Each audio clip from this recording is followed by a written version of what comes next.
Hey guys, time for another review series because I was sitting on my couch watching TV last night and I realized that as of me recording this Friday is Friday the 13th. I was gonna do Friday the 13th movies in October. I was trying to find a way to fit them in, and then I realized this is Friday the 13th this month, this week even. I gotta try to get it out all the reviews by Friday. So we're starting today. As I'm talking, it is 10 o'clock in the morning right now, and I am doing the Friday the 13th reviews. I just finished watching the first original one, so let's talk about it. First of all, to go over my history of the franchise, I like Jason, so I got the Blu-ray, even though you see the DVD set there of the first 8. I got the Blu-ray of the first 8 right here. I have maybe I'll get those other ones. I also have a double pack of Jason Jason Goes to Hell and Jason X, as well as the remake on Blu-ray, but Jason X and Jason Goes to Hell double feature on DVD. I got from Walmart for $5, I think. But yeah, I do have the Blu-ray set. Open it a little bit here. Not much. As you see, number 2 is out because it's in the Blu-ray player right now. And I just, yeah. So let's talk about my history. There's the complete TV series, by the way. My history with this. I did not watch these movies, much like most of the horror franchises that I went through. I did not watch them in order. Actually, the first one of these that I watched all the way through was Friday the 13th Part 8, Jason Takes Manhattan. And I didn't know it was Jason Takes Manhattan because we're on a boat the entire time. And when I heard Jason Takes Manhattan, there's one where he goes to New York? That's cool. So when I finally got a chance to watch it, I'm like, wait a minute, I've seen this before. He's on a boat the entire time. How is this taking Manhattan? I don't get it. But, okay, budgets, So this first one came out in 1980, and it was a response to Halloween, John Carpenter's Halloween. Basically, they said, let's rip off Halloween. So we got Friday the 13th, which is nothing like Halloween in my opinion, but, first of all, the killer in this, if you don't know, is not Jason Voorhees. But I didn't know that. And even though I had seen Scream many times before, I thought it was a joke. Okay? I'd always thought this until I saw the first Friday the 13th. When, in Scream, when Drew Barrymore is asked, who's the killer of Friday the 13th, she says, Jason. And they're like, wrong answer. I'm like, well, yes, she's right. Jason's the killer in all the Friday the 13th movies. They're like, it was his mother, Mrs. Voorhees. I'm like, okay, they're making stuff up so they can kill her. Okay. They're just saying that so they can kill her. Because they don't want her to get the answer right. Because they want to kill her, so they told her it was the wrong answer and put in his mother. Which would make no sense, right? Well, several years ago, come to find out, it was actually true, and I didn't know that. I didn't know that at all. Quite a few years ago, I want to say 5 to 8 years ago, when I was watching it, and it was like, I'm like, okay, where's Jason? Why are they not showing him? And then, it's this old woman, and I'm like, oh. She's like, well, I'm Mrs. Voorhees. I'm like, okay, not a joke. Even though we were willing to Wikipedia ages, I didn't look it up. Now I do, just so I can get some information. But when I first saw this, it was like, what was it? It's not Paramount anymore. Spike TV, whatever it was, the channel was called at this point, was having a marathon of it, and they had that one playing, and it's just like, oh, okay, so it wasn't a joke. It actually is his mother who's the killer. Okay. So, I'm an idiot. Because I actually thought it was a joke just so they could kill off Drew Barrymore.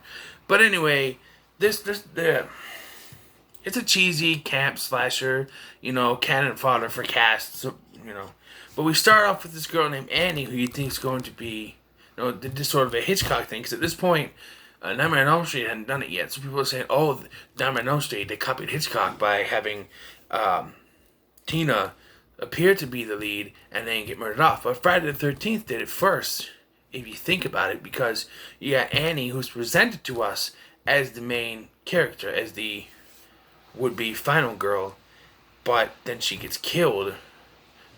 She goes to town, they talk to Crazy Ralph, and never coming back again.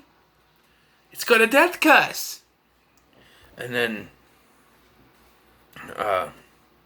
guy picks her up, takes her halfway, and then she walks the rest of the way, gets picked up by the stranger, which is Mrs. Voorhees, and then she's killed in the woods. At the throat. People say, oh, well, So those who tell you that Nightmare on Elm Street was the first one, the Nightmare on Elm Street ripped off Hitchcock, Psycho, just tell them, hey, Friday the 13th did it first. Plain and simple. I'm sorry about the lighting. It's storming right now. So it's kind of gloomy out. So if you can't see me, I apologize. I have like a lamp over here trying to get a little bit of light going on, but it's dark. It's gloomy. It's raining. I'm glad I decided not to go to Walmart this morning, because I probably would have been there now on my way back. Because, once I ate my breakfast and everything, it was like 9 o'clock. And so I would have walked or run by my bike. And I would have, yeah. So anyway, let's talk about the movie and not about my morning. I had waffles, by the way. Anyway, so yeah, we got Kevin Bacon, his first film role, and I'm not sure if he's one of those that acknowledges it or just ignores it, but this was his first film role. There's a lot of horror movies, especially like the earlier 80s, 70s, 80s, and maybe 90s, where these actors who went on to be somewhat big stars show up in these horror movies. And they're small, and then they go on to have bigger roles in the future, and they make, somewhat stars of themselves. So, yeah. Kevin Bacon is one of them. Crispin Glover in Part 4 is another one.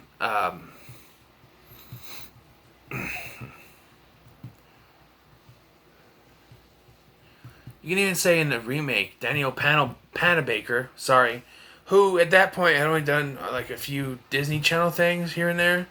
She later went on, she's now on The Flash, so that could have kind of kickstarted her career. Oh, okay, she's pretty good, Jared Padalecki, he's in that too, but he already done a couple movies before that, like a movie before that, like House of Wax, and then he was on Supernatural, so it wasn't really a big deal for him. But yeah, so anyway, this movie, okay, let's talk about the movie. People are getting killed left and right at this camp. It starts off with Claudette and Bernie. I'm sure it's not Bernie, but Claudette and her boyfriend. They're camp counselors. They do this singing with the camp students, and then they go off to do it, as Fez would say, and then they are killed by someone who's off screen. And like Claudette's kill leads into the title card. Sorry, James. And we get Friday the 13th, we get these credits. That comes to us for like the first 5, and then once they get to 6, it's different, I think. I'm not quite sure, but then you got. So then basically, we establish the characters. These are new counselors coming in. They're going to reopen the camp, owned now by Steve Christie, who is in some sort of relationship with a real main character, Alice, because this is after Annie gets killed. We meet the characters, Kevin Bacon, his girlfriend, Let's talk about the kills. The kills in this film are some of the best in the franchise, even though it's early. But I think 1 and 4 have the best gore, in my opinion. I mean, it gets kind of gory in like 9, but that's like 90s gore. In the early gore, for this, 1 and 4 are the best, because the gore effects are done by the great Tom Savini, one of the best movie gore effects guys, practical effects guys out there, Tom Savini. So, yeah, he does a good job. This 1 and 4 with the gore effects. So the gore effects are on par in it. in this movie. Sorry. Um, the kills. Trying off the top of my head, like I said, Annie gets her throat slashed in the woods. Um, Kevin Bacon's kill is one of the memorable ones. He and his girlfriend just finished doing it, you know, and he's laying there, he's smoking a doobie, smoking some weed. You see the arrow go through blood and dead. Because Mrs. Voorhees, how Mrs. Voorhees, I mean, because she killed the guy who is, because that's how it starts, that she killed the guy who is in the bunk above them. She killed him earlier, and then the blood starts to drip on Kevin Bacon's face, and then so I was like, what? And he goes, but she's been under the bed the whole time they were having sex. You know? And Steve Christie was supposed to be like in charge of these people. He leaves the movie for a little while. You see him out and about or whatever, and he comes back, and he's like, "Oh, hello," and he gets killed. Ching, and he, oh, thunder, da na na na na na na na na, thunder, ba na na na na na na na, thunder, da na na na. What a coincidence, though, that it's storming right now, because during the climax of the original Friday the 13th, it is storming outside. It's raining and whatnot. So, yeah, I'm going to finish the review, and I'll show you what it looks like raining outside. But, there's other kills, but I can't remember, like, one of them, she gets, they show her at the archery range, and it cuts, and she's just thrown through the window. So I don't really know how she died. But, so the final part, Alice is running, and she finds all the dead bodies. Why is it in horror movies that dead bodies just, like, fly out? She's with some kind of guy. He goes out to check something, and when she goes out to check on him, he's dead. And there's a point where she finds Crazy Ralph in the pantry, but he gets away. He doesn't die till the second one. Spoiler alert.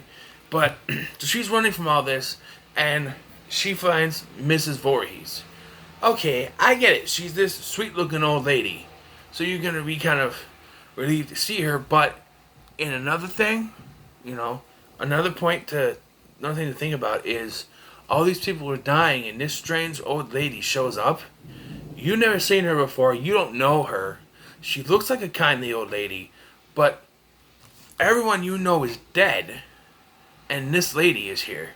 Put two and two together, and you kind of get the point that she's responsible. But she says she's a friend of the Christies. She's going to try to help. Who's the Christies, first of all? Because there's Steve Christie. But, was it talking about Steve's mother?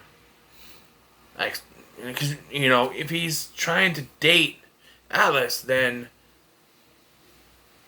I don't think he's married. Then again, this was the 80s, but late 70s or the 80s, but this takes place in 79. But anyway, so she shows up, and she quickly shows that she's a nutbag. Because she starts talking about there was a boy who drowned. His name was Jason, and today is his birthday. Her son, Jason, drowned, and I'll talk about the logic issues in this my second review for the second one. But for now, like, she shows up, and, basically she reveals that she killed everyone. She starts to kill Alice. There's a struggle. There's, like, it's drawn out. You can tell that maybe they didn't know how to do it, because they struggle, they hit each other. Alice knocks her down, then she runs away. Then, Mrs. Voorhees gets up with her, they fight, strikes her down, gets away, and then finally they're on, like, not the beach, but by the lake, and she cuts her head off with a machete, which would later be Jason's weapon of choice, and cuts Mrs. Voorhees' head off. You get the effect where, the head was cut off, she's going, I like that effect. And then she hops in a canoe for some reason, and kind of goes to sleep. And then, you get the cops showing up and yelling for her. And then Jason pops out of the lake, and she wakes up in the hospital, right? And she's like, the boy. What about the boy? There was no boy. Well, then he's still there. Which kind of hints, okay, Jason might be still alive or might be a dream. Who knows? But guys, I'm going to give this movie it's cheesy fun. I'm going to give it a 7 out of 10. It's not the best, but it's still good. So I'm going to give Friday the 13th, 1980, a 7 out of 10. What are your thoughts on the original Friday the 13th movie from 1980? Like, share, and subscribe in the comments. And as always, I'll see you next time. I'll show you the rain right now, and then we'll get going. Look at that rain coming down. Can you see it? There you go. Look at that. Alright guys, I'll see you next time.